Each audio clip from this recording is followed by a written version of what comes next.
Jody? Okay. Thank each of you for being here. Mr. Lyle, let me just ask you, because I'm trying to wrap my mind around all this. I'm from Georgia, and a lot of this is, most of all this is very foreign to me with how this whole thing works and how it operates. So we've got receipts beginning in the 90s that began outpacing the reclamation fund, and now we've got more or less $14 billion, correct? All right, explain to me how this balance accumulated.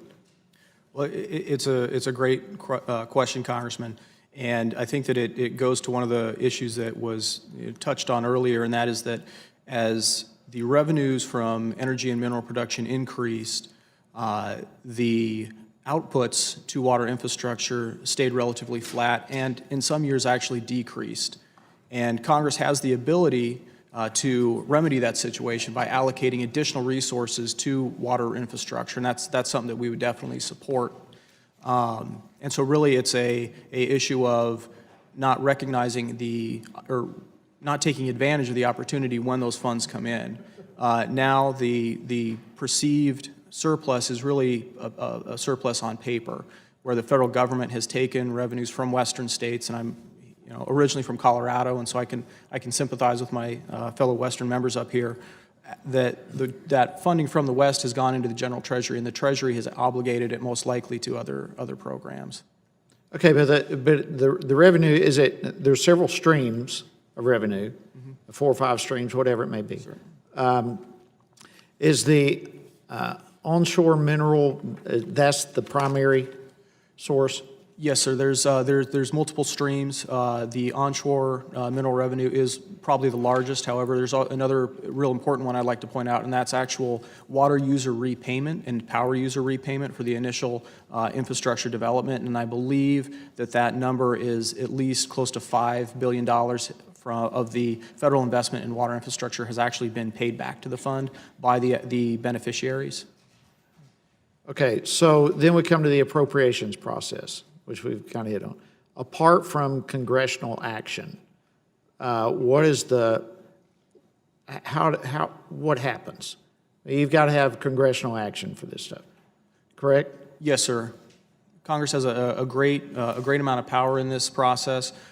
We believe the Office of Management and Budget could also do the Bureau of Reclamation a service by working with them to increase their annual request of Congress, and then Congress could work with the administration to increase the funding that is allocated to water infrastructure. Okay, so the congressional appropriation is because we're talking federal lands. Is that correct? And you were referring, Mr. Christensen, about private. This has nothing to do with that. This is strictly the federal issue. Okay, so I'll come, Mr. Christensen, to you, and Mr. Willardson as well, I guess, either of you on this. As it relates to the money coming back to the counties, are there any restrictions as to how those funds could be used? I mean, obviously, schools, it could be used for infrastructure. How could it be used?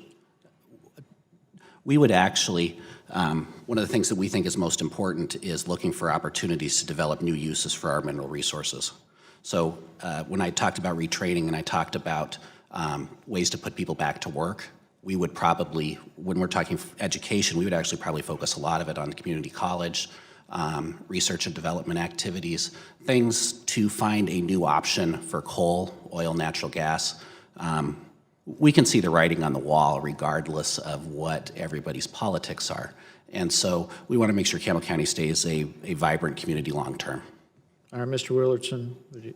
I would just note that the 40% going to the reclamation fund and 10% to the treasury is still discretionary appropriations. My understanding, and I'm not an expert on the Mineral Leasing Act, is that 50% going to the state would be mandatory spending. Okay. So that 50% is going to the states, but the rest of the 50%, including the 40% for the reclamation fund, is still subject to discretionary spending. Mr. Greenlee, would you like to reply quickly as well? Well, I just, as I'm watching the discussion unfold, I think all of us have students in your constituent space that would benefit from these funds, and there's 25,000 acres of land that is going to contribute a lot to federal coffers, and we won't see any money as a result of it. I know there's a sense that there might be winners and losers, but I haven't walked into a rural town yet that I thought was flush with cash and had a lot of resources. I think it's a real need, and I think there's a real opportunity to give those funds back to local folks. Well, again, I thank each of you and enjoyed the discussion here, Mr. Chairman. I yield back. Thank the gentleman.